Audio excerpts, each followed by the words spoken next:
Sziasztok! Hosszú szünet után újra itt vagyok. Egy meglepetés receptet a hideg évszakra.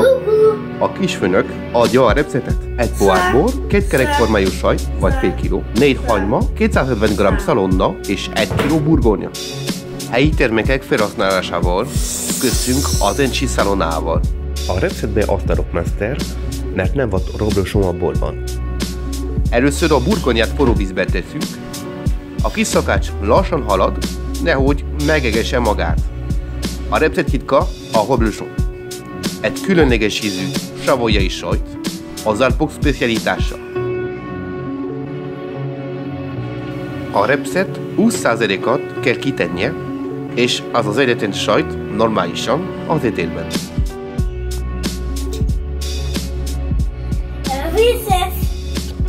A következő lépés az Encsi szalonna feldarabolása, és nekem fizetnem kell a kis sefnek, hogy nyugodtan felszerelhessem. Vagy talán ez a minőség ellenőrzés. Elég apróra kell vágni, mert a hagymával együtt fogunk főzni.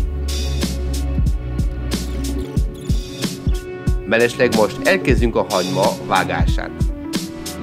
A receptnek ez a része nagyon hasonlít a spaghetti carbonara receptjére, amit már több mint 5000-en láttak.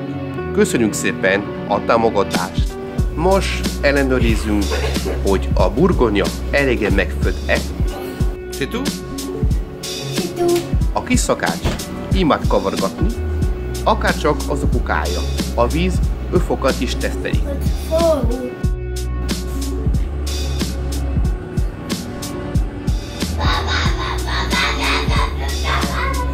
Most a hagymával együtt megfőzünk a szalonnát.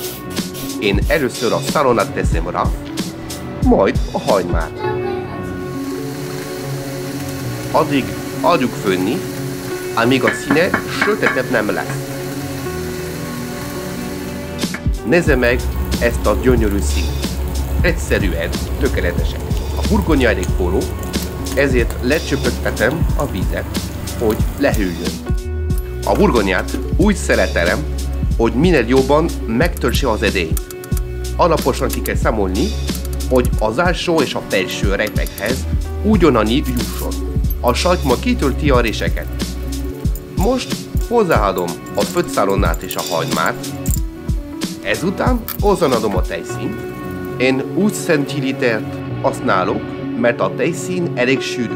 A recept másik titka a szerencsén jó. Mindenhová kell tenni egy keveset, de kis adatokban. Én a középső retekben teszek egy kis sajtot, hogy egyenletesen eloszoljon. Én Emmentáliát használok, de bármilyen kemény sajt megteszi.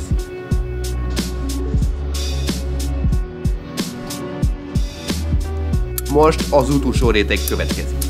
A burgonyát úgy vágom fel, hogy elepje. Mindig próbálok egyenletes réteget kapni. Most jön az utolsó titok. Igen, megint egy. Egy pohár fehér bort teszek a tetejére. Savoyai borom nincs, egy ilsai olivert varasztottam, marad még egy kevés, nem akarok kidobni, ezért befejezem a pohárra. Most az utolsó és legfontosabb lépés következik. A sajtot fogjuk felvágni. 2 technika van, megmutatom. Az első, hogy hosszabban ketté vágjuk, mivel a sajt elég puha, lassan kell haladni. Másik lehetőség, hogy felbevágjuk, majd hosszában elvágjuk. Ez az, készen vagyunk, most már főzhetjük. A sütőt 200 fokra előmelegítettem, hagyjunk sülni 30 percig majdnem.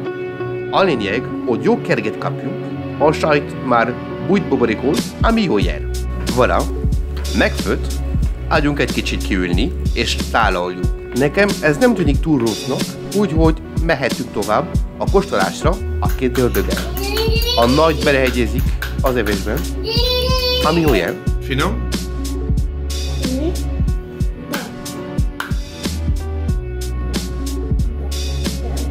A kicsi is.